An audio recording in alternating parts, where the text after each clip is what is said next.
Number 70. One way to force air into an unconscious person's lungs is to squeeze on a balloon appropriately connected to the subject. What force must you exert on the balloon with your hands to create a gauge pressure of 4 centimeters of water, assuming you squeeze on an effective area of 50 centimeters squared? So basically, right, the variables described in this problem are force, pressure, and area.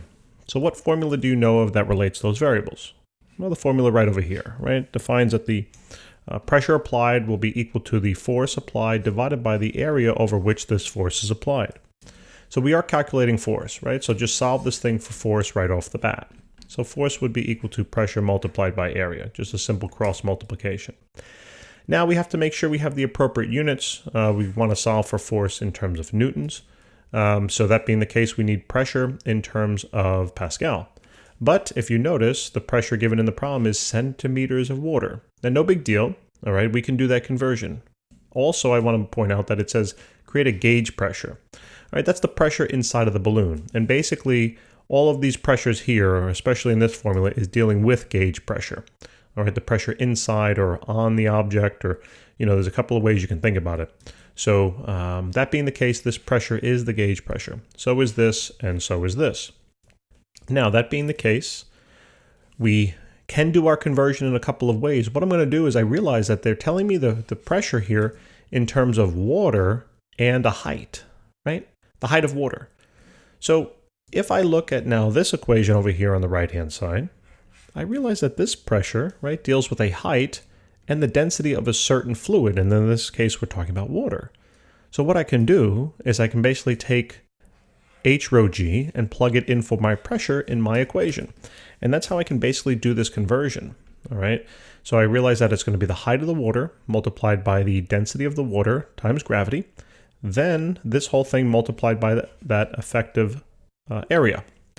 So we have all the values we need now, right? The height of the water they told us was 4 centimeters. But remember, we need it in terms of meters. So just divide that by 100.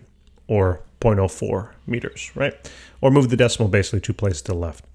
The density then of the water is going to be, and we're assuming it's fresh water, right? So it's going to be about 1,000 kilogram per cubic meter. And then gravity, obviously we know this, 9.8. Then you have to multiply that now by your effective surface area, right, or effective area. And they tell us that it's 50 squared centimeters. Now you have to make sure that that's in meters. So I'm going to do the conversion right here in the formula itself just to save a little space. So this is centimeters squared. What I realize is I need centimeters to cancel, so they go on the bottom. I want to convert to meters. I know the relationship between meters and centimeters, namely there's 100 centimeters in 1 meter. But now remember that we can't just stop here because you have essentially 2 centimeter values, and here you only have 1 at the moment. So what you're going to do is take this value and square it. That way now you will have centimeters squared, and they will cancel with these centimeters squared. And you will also then be left with meters squared, which is what we want. All right. So now that should take care of that conversion. So basically when you do this calculation over here, it's just simply going to be 50 times 100 squared. All right. Excuse me, 50 divided by 100 squared. So let's do the whole calculation. So it's 0.04 times 1,000 times 9.8 times 50. Now all divided by 100 squared. And we get a value of about 1.96 newtons. And it looks like 3 sig figs should be good. And this will be our answer. So that's all. Simple problem. All right. So hopefully this helped, guys. If it did, please subscribe, give us a hand. And we appreciate it very much. And we look forward to helping you with more questions. Take care.